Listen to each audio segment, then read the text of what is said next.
Hello all! అందరికీ నమస్తే. నేను మీ ప్రసన్న. మీరు చూస్తున్నారు మన పల్లె గుమగుమలు. ఇవాళ ఇంకొక కొత్త రెసిపీతో మీ ముందుకొచ్చేసాం. ఇవాళ నేను మీకు చూపించబోయే రెసిపీ మెంతికూర టమాటో కర్రీ. ఇది రైస్‌లోకి, చపాతీలోకి, రోటీస్‌లోకి చాలా టేస్టీగా ఉంటుంది. ఈ మెంతికూర టమాటో కర్రీ ఎలా చేసుకుంటారో ఈ వీడియోలో చూసేద్దాం. ముందుగా మనమైతే 2 మెంతికూర కట్టలు, 2 టేబుల్ స్పూన్ అల్లం వెల్లుల్లి కొబ్బరి పేస్ట్, 2 టేబుల్ స్పూన్ల కారం, 1 టేబుల్ స్పూన్ గరం మసాలా, టేస్ట్‌కి తగినంత సాల్ట్, కొంచెం కొత్తిమీర, కొంచెం కరివేపాకు, 4 పండు టమాటోలు, 2 పెద్దుల్లిపాయలు, 2 పచ్చిమిర్చి తీసుకున్నాం. ముందుగా మనం తీసుకున్న 2 మెంతికూర కట్టల్ని ఇలా ఒక బౌల్‌లో వాటర్ తీసుకొని దీనిలోకి కట్ చేసి యాడ్ చేసుకోవాలి. చూస్తున్నారు కదండీ! ఈ విధంగా చివరివి కట్ చేసుకొని మిగిలిన ఈ ఆకుని ఇలాగా 3 సగాలుగా చేసుకోవాలి. ఎక్కువ కట్ చేయకండి, ఈ మెంతికూర చేదొస్తుంది. ఇలా కట్ చేసుకున్నాక దీన్ని ఇలా వాటర్‌లోకి యాడ్ చేసుకొని వాష్ చేసుకోవాలి. ఇలా వాష్ చేయటం వల్ల మనకి మెంతికూర అనేది చేదుపోతుంది. ఇలా వాష్ చేసి పక్కన పెట్టుకున్నాక మనం తీసుకున్న 2 పెద్దుల్లిపాయలని కట్ చేసుకోవాలి. చూస్తున్నారు కదండీ! ఈ విధంగా సన్నగా కట్ చేసుకోవాలి.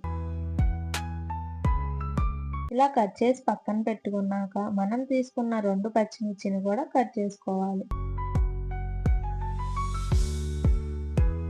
ఇలా కట్ చేసి పక్కన పెట్టుకున్నాక తీసుకున్న 4 పండు టమాటోల్ని సన్నగా కట్ చేసుకోవాలి. ఇవి ఇలా సన్నగా కట్ చేయటం వల్ల మనకు కర్రీ తొందరగా మగ్గిపోతుంది. ఇలాగ తీసుకున్నవన్నీ కట్ చేసుకున్నాక స్టవ్ ఆన్ చేసుకొని కడాయి పెట్టుకొని ఈ కడాయి హీట్ అయ్యాక మనం తీసుకున్న ఆయిల్ యాడ్ చేసుకోవాలి. ఇలా ఆయిల్ హీట్ అయ్యాక కట్ చేసి పెట్టుకున్న మెంతికూరని ఈ ఆయిల్లోకి వేసుకోవాలి. ఇలా ఈ ఆయిల్లోకి వేసుకున్నాక దీనిలోకి కొంచెం సాల్ట్ యాడ్ చేసుకొని వీటిని బాగా వేయించుకోవాలి.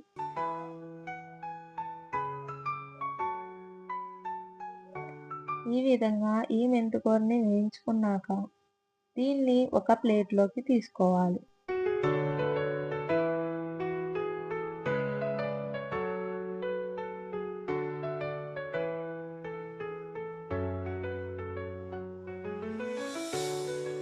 ఇలా మెంతికూర వేయించి పక్కన పెట్టుకున్నాక దీనిలోకి పోపు దినుసులు యాడ్ చేసుకోవాలి.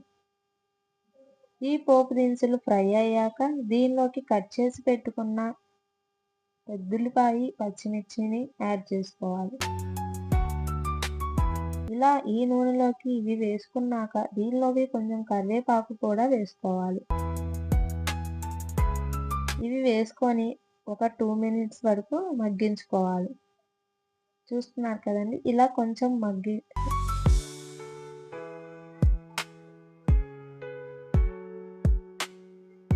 ఇలాగా కొంచెం మగ్గాక దీనిలోకి ఒక హాఫ్ టీ స్పూన్ పసుపు యాడ్ చేసుకోవాలి. ఇలా పసుపు యాడ్ చేసుకున్నాక వీటిని ఒకసారి ఫ్రై చేసుకోవాలి.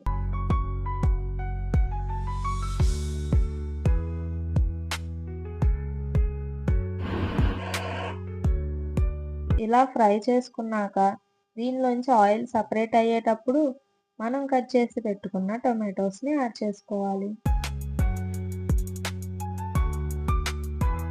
ఇలా సన్నగా కట్ చేసిన ఈ టొమాటోస్ని యాడ్ చేసుకొని దీన్ని ఒకసారి ఫ్రై చేసుకోవాలి. ఇలా ఫ్రై అయ్యేటప్పుడు మనం తీసుకున్న అల్లం వెల్లుల్లి కొబ్బరి పేస్ట్ని దీనిలోకి వేసుకోవాలి.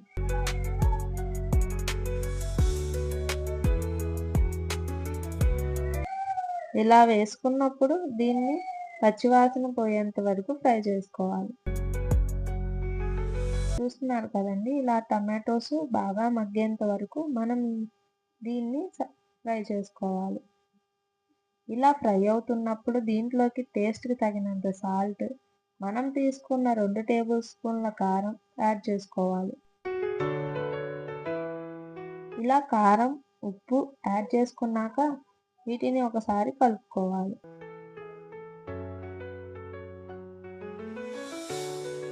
ఇలా కలుపుకుంటూ దీన్ని ఫ్రై చేసుకోవాలి.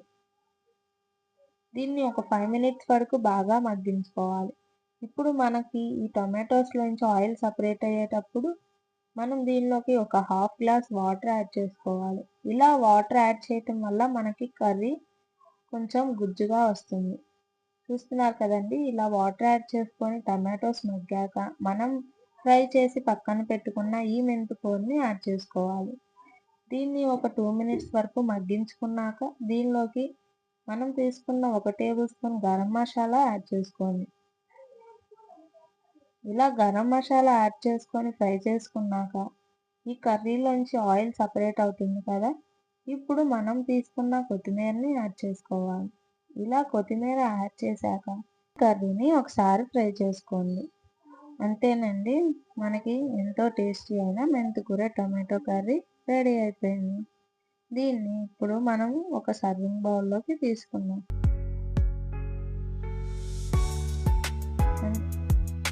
ఎంతో టేస్టీ అయిన మెంతికూర టమాటో కర్రీ రెడీ. ఇది రైస్‌లోకైనా, చపాతీలోకైనా, రోటీస్‌లోకైనా దేనిలోకైనా సరే చాలా టేస్టీగా ఉంటుంది. మీరు కూడా ట్రై చేసి చూడండి. మీరు ఈ మెంతికూర టమాటో కర్రీని మా ఈ వీడియో చూసేసి ట్రై చేసి మీకెలా వచ్చిందో నాకు కామెంట్ సెక్షన్‌లో కామెంట్ చేయండి. మీకు కంపల్సరీ నచ్చి తీరుతుందండి. కంపల్సరీగా ఇది ట్రై చేసి చూడండి. మీకు కనుక మా ఈ వీడియోస్ నచ్చినట్లయితే మా ఛానల్‌ని అయితే సబ్స్క్రైబ్ చేసుకోండి. Thanks for watching.